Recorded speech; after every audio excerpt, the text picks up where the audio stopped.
بزي حج إوان عدميهم لعلى 50 زخونو بمليونات صور سبات أو وشت أكلاتهم مرزما باكتيريا حيزهم يزاورالو إذن باكتيرياتات إزيهم سقيلهم استقمتوا كيمسلكم عقمكم يبلعوا دك أسخم يزابعوا هم أون بزي زخون مغنيات ملاقا قبوتات أكلاتهم كم زدهم يقبروا حدا زقرم حقك نقركم معلتاوي التوسدوهم كبراتنا مملأتا مدحانيتات معانتا probiotics ነትፀገም መፍትሒ ክኾኑና ይኽእሉ ይኹን እምበር ኣብ ገዛና ዝርከቡ ሓደ ተራቅመም ወይ ተፈጥራዊ ዘይቲ ኣብ ውሽጢ 24 ሰዓታት ጥራይ ነዞም ጎዳእቲ ባክቴርያታት ካብ መዓንጣኹም ፀሪጉ ከውፅኦም ይኽእል እዩ ንግሆ ክትበራበሩ ከለኹም ከብድኹም ከይነፍሐ ከይቆረፀኩም ቁርሲ ከም ዝበላዕኹም ናብ ሽቓቕ ከየጓየኩምን ልክዕ ከምቲ ናይ 20ታት ዓመታት ንእስነትኩም ቀሊልን ናይ ሰላም ስምዒትን ተሰሚዑኩም ክትበራበሩ እስኪ ሕሰብዎ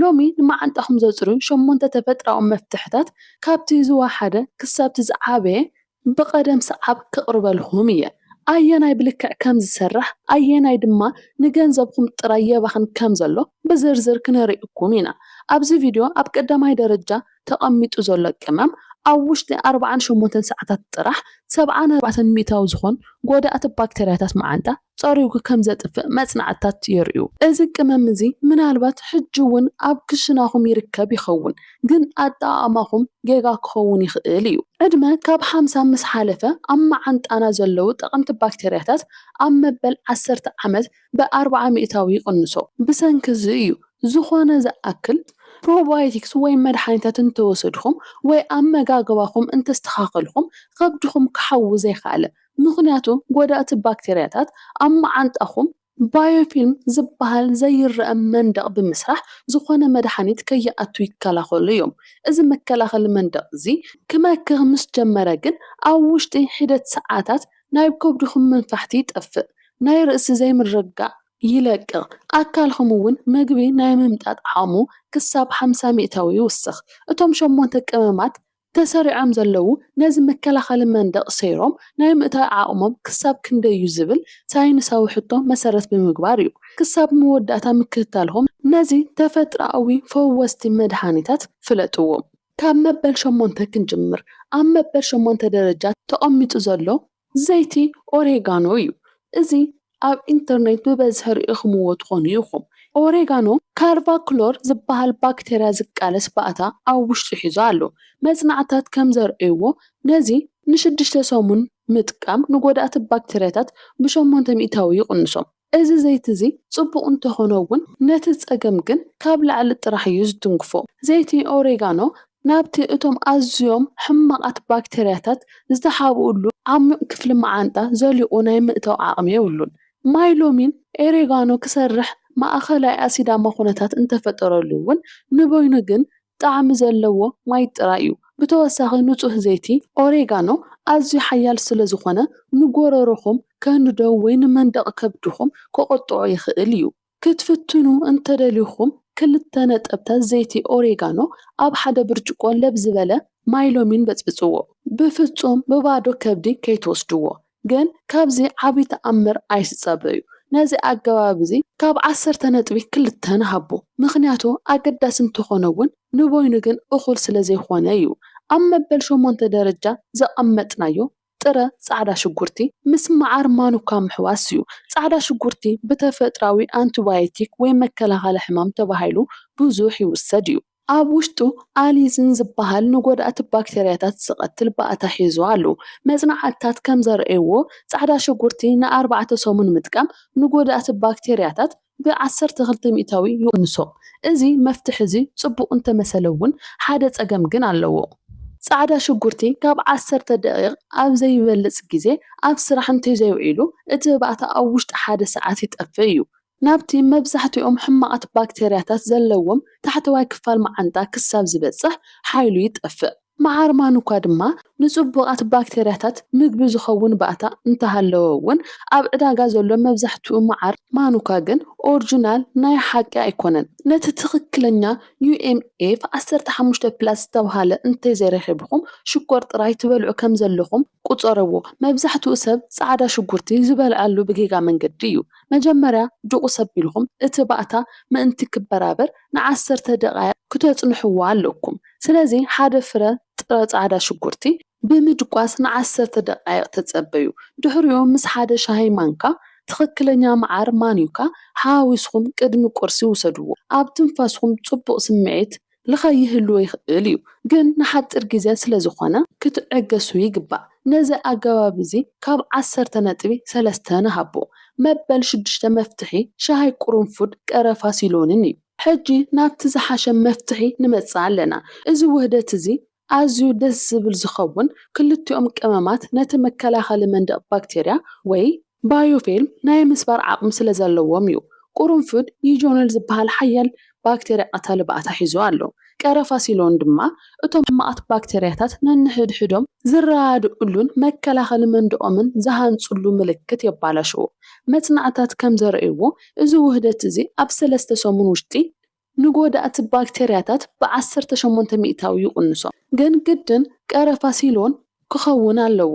እቲ ኣብ ኩሉ ድኳናት ዝርከብ ርካሽን ካስያ ዝበሃል ቀረፋ ግን ኣይኮነን። ኣደላልዋ ኣገባብ ፍርቂ ሻሂ ማንካ ዝተደቆሰ ቁርንፉድ፣ ሓደ ሻሂ ማንካ ቀረፋ ሲሎንን ኣብ ዝፈለሐ ማይ ን8 ደቂቃ ዘፍስፍዎ። ድሕሪኡ ኣጽሊልኩም ለቢሉ ከሎ ስተይዎ። እዚ ኣገባብ ጽቡቕ ይዓይ እዩ። ግን ጌጋ ቀረፋ እንተተጠቂምኩም ዝመጽእ ናይ ጸላም ከብዲ ሓደጋን ኣብ መዓልቲ 2 ግዜ ናይ ምስታይ ግዴታ ንድሕሪት የትርፍዎ እዩ። ንዝውን ካብ 10.4 ንሃቦ። ኣብ መበል 5 ደረጃ ዘሎ ዝንጅብል ምስ ቆምጣጤ ቱፋሕ ኣፕል ሳይደር ቫይኔጋር ምሕዋስ እዩ። እዚ ውህደት እዚ ንብዙሓት የገርም እዩ። ምክንያቱ መብዛሕትኡ ሰብ ዝንጅብል ንቀሓር፣ ቆምጣጤ ቱፋሕ ድማ ንክብደት መቀነሲ ጥራሕ እዩ ዝፈልጦ። ግን ክልቲኦም ክሕወሱ ከለዉ ዘይተጸበኻዮ ሓይሊ ይፈጥር። ጅንጅብል ንባክቴርያታት ካብ ምቕታል ሓሊፉ ጎዳእቲ ባክቴርያታት ኣብ መንደቕ መዓንጣ ተጣቢቖም ከይተርፉ ብቕልጡፍ ከም ዝእለዩ ይገብር። እቲ ቆምጣጤ ድማ ዓቐን ኣሲድ ከብዲ ብምስትኽኻል ንጎዳእቲ ባክቴርያታት ዘይምቹ ኩነታት ይፈጥር። መጽናዕታት ከም ዘርእይዎ እዚ ውህደት እዚ ንጎዳእቲ ባክቴርያታት ብ26 ሚእታዊ ይቕንሶ። ውጽኢቱ እውን ኣብ ውሽጢ ሒደት ሰዓታት ክረአ ይጅምር። ከብድኩም ይረጋጋእ። ድሕሪ ምግቢ ዝስማዓኩም ናይ ከብዲ ምንጭውጫው ኣብ ኣካላትኩም ኣብ ካልኣይ መዓልቲ ይጠፍእ። ኣብዚ ሓደ መጠንቀቕታ ኣሎኒ። ነቲ ቆምጣጤ ቱፋሕ ንበይኑ ብፍጹም ኣይትስተይዎ። ንሽፋን ስንን ንመንደቕ ጎረሮን ይጎዲ እዩ። ሓደ ዓብይ ማንካ ናይ ምግቢ ማንካ ቆምጣጤ ቱፋሕ ምስ ተፈጥሮኣዊ ዝንጅብል ኣብ ሓደ ብርጭቆ ማይ በጽብጽዎ እሞ ቅድሚ ምግቢ ቅድሚ 20 ደቂቃ ኣቐዲምኩም ስተዩ። ጣዕሙ መጀመርያ ከቢድ ክመስል ይኽእል እዩ፣ ግን ኣብ ሳልስቲ መዓልቲ ክትለምድዎ ኢኹም። ነዚ ኣገባብ እዚ ካብ 10.6 ንሃቦ። ኣብ መበል 4 ደረጃ ዘቐመጥናዮ ዘርኢ ሰላጣ ምስ ናዕናዕ ምጥቃም እዩ። እዚ ውህደት እዚ ኣዝዩ ዝተረስዐ ግን ድንቂ እዩ። ሰባት ዝተፈላለዩ ሓደሽቲ መድሃኒታት ከዳልዉ ከለዉ እዚ ቀሊል ውህደት ግን ኣብ መዓንጣኹም ተኣምር ይሰርሕ እዩ። መንደቕ መዓንጣኹም ምግቢ ንምንቅስቓስ ዝጭብጡን ዝልሕልሑን ጭዋዳታት ኣለዉ። ጎዳእቲ ባክቴርያታት ክራብሑ ከለዉ እዞም ጭዋዳታት እዚኦም ይጭበጡ። እዚ ድማ ጋዝ፣ ቁርፀት፣ ምውጣር ከብዲ የምጽእ። ዘርኢ ሰላጣ ኣብ ውሽጡ ኣኒቶል ዝበሃል ባእታ ሒዙ ይርከብ። እዚ ባእታ እዚ ጭዋዳታት መዓንጣ ከም ዝዘናግዑ ካብ ምግባር ብተወሳኺ ነቲ መከላኸሊ መንደቕ ባክቴርያታት የፍርሶ። ናዕናዕ ወይ ፔፐርመንት ድማ ብቐጥታ ናብ መዓንጣኹም ሜንቶል ምብጻሕ ቅርጸት የረጋግእ፣ ከምኡ እውን ጎዳእቲ ባክቴርያታት ከይራብሑ ይገብር። ኣብ ክሊኒካዊ መጽናዕታት ከም ዝተረጋገጸ እዚ ውህደት እዚ ኣብ ውሽጢ 10 መዓልትታት ጥራሕ ንዝርግሐ ጎዳእቲ ባክቴርያታት ብ34 ሚእታዊ ይቕንሶ። ን72 ሚእታዊ ዝኾኑ ሰባት ድማ ቅርጸት ከብዲ ሙሉእ ብሙሉእ የጥፍእ ኣሎ። ሓደ ሻሂ ማንካ ዘርኢ ሰላጣ ብዓብይ ማንካ ድቆስዎ እሞ ኣብ ሓደ ኩባያ ሻሂ ናዕናዕ ወስኹሉ። ን10 ደቂቕ ዝኣክል ሸፊንኩም ኣጽንሕዎ እሞ ድሕሪ ድራር ስተይዎ። ጣዕሙ ኣዝዩ ደስ ዝብልን ማእኸላይ ጥዑምን እዩ። ልብ በሉ፣ ናይ ቀሓር ጸገም እንተሃልይኩም نعنع نتي معصوي ጭዋዳ ብከቢድ ከልሕልሖ ስለ ዝኽእል ኣቐዲምኩም ሓኪም ኣማኽሩ።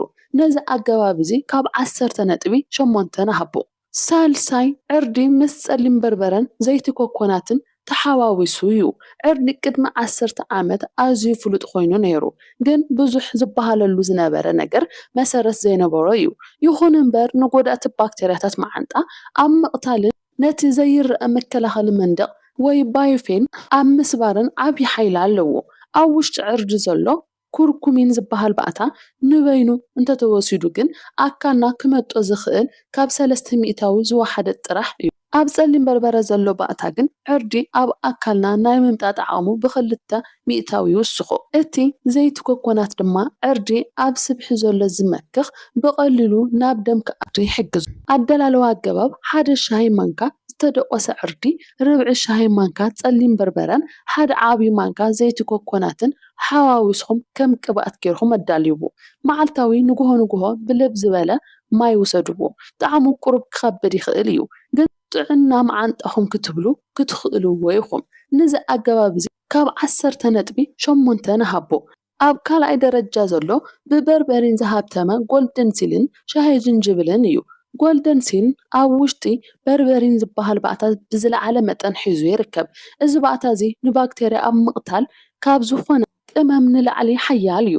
በርበሪን ንባክቴርያታት ካብ ምቕታል ሓሊፉ ጎዳእቲ ባክቴርያታት ንህይወቶም ዘድልዮም ሽኮር ወይ ግሉኮዝ ከይረኸቡ ብምእጋድ ከይራብሑ ይገብሮም። ብሓፂሩ ድማ ንጠቐምቲ ባክቴርያታት ይምግብ። ምስ ጥረ ዝንጅብል ክሕወስ ከሉ ድማ ናይ ምሕዋይ ዓቕሙ ይውስኹ። ዝንጅብል እቲ ባእታ ብቁልጡፍ ከም ዝበፅሕ ክገብር ከሎ በርበሪን ድማ ስሩሑ ይሰርሕ። ኣደላልው ኣገባብ ሓደ ሻሂ ማንካ ንቑፅ ሱር ጎልደን ሲልን 1 ኢንች ዝኸውን ዝተፈሓቆ ጥረ ዝንጅብልን ኣብ 2 ኩባያ ማይን 15 ደቂቕ ኣንተኽትኽዎ። ድሕሪኡ ኣጽሊልኩም ነቲ 1 ኩባያ ንጉሆ ነቲ ሓደ ድማ ምሸት ስተዩ።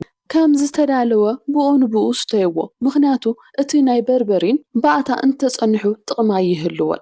ኣብ ውሽጢ 2 ሰሙን ናይ ከብዲ መንፋሕቲ ስምዒት ሙሉእ ብሙሉእ ይጠፍእ። ኣብ 1 ወርሒ ድማ ኣብ መስርሕ ምፍሓስ ምግቢ ኣብ ሓይልታትኩምን ቆርበትኩምን ዝረአ ለውጢ ክተስተውዕሉ ኢኹም። እዚ ኣገባብ እዚ ኣብ ቀዳማይ ደረጃ ዘይተቐመጠሉ ምክንያት ንምርካቡ ቁሩብ ኣጸጋሚ ስለ ዝኾነን ዋግኡ እውን ቁሩብ ክቡር ስለ ዝኾነን እዩ። ጣዕሙ ግን ኣዝዩ መሪር ስለ ዝኾነ ልዑል ቁርፀኝነት ይሓትት። ግን እንተተዓጊስኩምሉ ኣብ ዕዳጋ ካብ ዘለዉ መድሃኒታት መዓንጣ ብዝበለፀ ይዓዪ እዩ። ነዚ ኣገባብ እዚ ካብ 10 ነጥቢ 9 ንሃቦ። ኣብ ቀዳማይ ደረጃ ተቐሚጡ ዘሎ ወርቃዊ ሻሂ ወይ ጎልደን ፍሉሽቲ ተባሂሉ ዝፅዋዕ እዩ። እዚ ስቕ ኢሉ ተራ ናይ ቅመም መስተ ኣይኮነን። ክሳብ ሕጂ ካብ ዝረኣናዮም ንጎዳእቲ ባክቴርያታት መዓንጣ ፀሪጉ ብምውፃእ መዳርግቲ ዘይብሉ ተፈጥሮኣዊ ውህደት እዩ። ቀረፋ ሲሎን ንመከላኸሊ መንደቕ ባክቴርያ ካብ ወፃኢ ከፍርሶ ከሎ እቲ ናይ ዕርዲ ባእታ ድማ ኣብ ውሽጢ ይበታትኖ።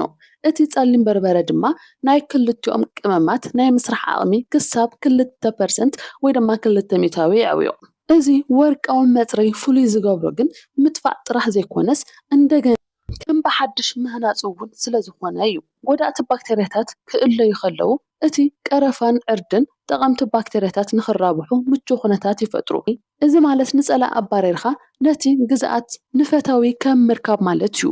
መጽናዕታት ከም ዘርእይዎ ነዚ ውህደት እዚ ን30 መዓልትታት ዝተጠቐሙ ሰባት ጎዳእቲ ባክቴርያታቶም ብ74 ሚእታዊ ክቕንሱ ከለዉ እቶም ጠቐምቲ ድማ ብ58 ሚእታዊ ወሲኾም።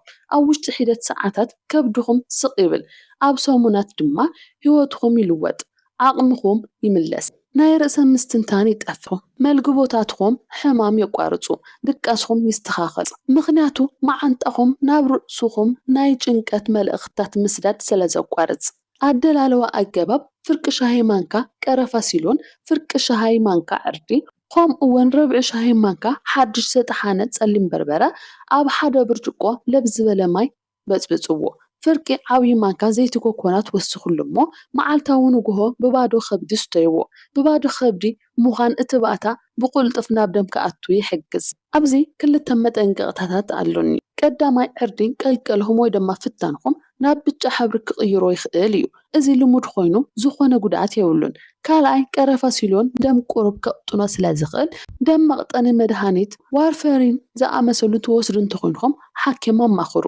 መጀመርያ እዋን ናይ ድኻም ወይ ናይ ከብዲ ምንፋሕቲ ስምዒት ክውስኽ ይኽእል እዩ። እዚ ባክተርያታት ብበዝሒ ክመቱ ከለዉ መርዞም ስለ ዝነፅጉ ዝፍጠር እዩ። ስለዚ ተስፋ ኣይትቑረፁ።